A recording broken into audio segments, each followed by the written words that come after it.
Our next guest has been called one of the most dynamic performers of her time. We're talking about award-winning actor Lashana Lynch. Her resume includes, listen to her resume, movies like Captain Marvel and The Woman King, saw them both. She was also the first black female 007 agent in the history of the James Bond franchise. Drop the microphone, Ms. Lynch. But she says her latest project is her dream role. She plays Bob Marley's wife, Rita, in the highly anticipated new biopic. It's called Bob Marley, One Love. It's made by Paramount Pictures, part of our parent company, Paramount Global. This is a preview for you. You didn't think I had my own opportunities? Huh? I had the solets, I had offers, and I gave them up for the message for us. And they throw it in my face. Who really know you? Who really care about you, Bob? Chris, the marketing genius, are done signing deals in the dark. You swim in pollution, you get polluted. We used to talk about this and everything else when you only had one shirt. I give you everything you asked me for. Everything. God, I love that scene. I love this movie. Lashana Lynch, we're very glad to say, joins us now. Good morning to you, Lashana. We're so glad you're here. Yes, we are. Now, I'm fascinated by you in this role because you say we know you're of Jamaican descent, and this role was offered to you, and you said at first you weren't sure you wanted to do it. Why? I was surprised by that. I was surprised by it myself, actually. I thought I would jump at it, but I think I had an immediate protection for Mrs. Marley, for her narrative, and just the female narrative in general, in a movie like this that can get very easily swallowed up by the male, the legend. And I didn't want her to be reduced to the wife, the mother, the woman on the side, the one that just happens to be in the band. I wanted her to really sing. So I had a sit-down conversation with the director before I even got the script. I had a sit-down conversation. I did. I sat down. This is what I'm thinking, Mr. Director. Basically. But then you went and met with Rita Marley herself.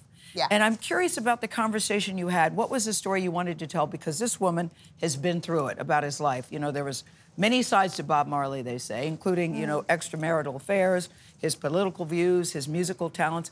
What was the conversation you wanted to have with her? How did you approach that meeting with her? What did you say? Well, I had about 2-3 pages of notes in a notebook and came in literally like this. Like, so I'm going to come in, I'm not trying to be a journalist and I'm not trying to, you know, like trying to drag information out of you. But I found that as soon as I got in, I had to put aside me being an actor and literally think of myself as a vessel for this woman. I wanted her truth. What'd you do with your notes? They stayed in my bag. Oh, they stayed in your bag? They stayed in my bag. I came in, I sat down on the floor, literally in front of her, crossed my legs, and I just soaked her in for like 4 hours and just let her speak. Because I realised that the more that she speaks to me is the more that I'll be able to, you know, portray her spirit and her energy on set. On days when I'm maybe confused or not knowing if I'm doing a good job, I'll just rely on her aura. You wrote on Instagram, I'm always so charged after a role. But this as an artist, as an emotional being, as a melanated woman, as a Jamaican, to use the word changed would be an understatement. Yeah. How did this role change you? It shifted my perspective of how to handle myself. As a woman, as a black woman, and a woman of Jamaican descent, I wanted to, I've always been in a journey to be more still and more grounded in my core.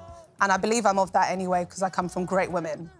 But playing such an amazing human being, I just realised that the kind of grace and poise and elegance that I have in the back somewhere should just always be at the front. So playing Rita Marley, her strength, her poise, and her calm is something that has really sat with me and stayed with me, and I think will kind of pull me through a life of choosing really great roles that are going to help me learn and shift in myself.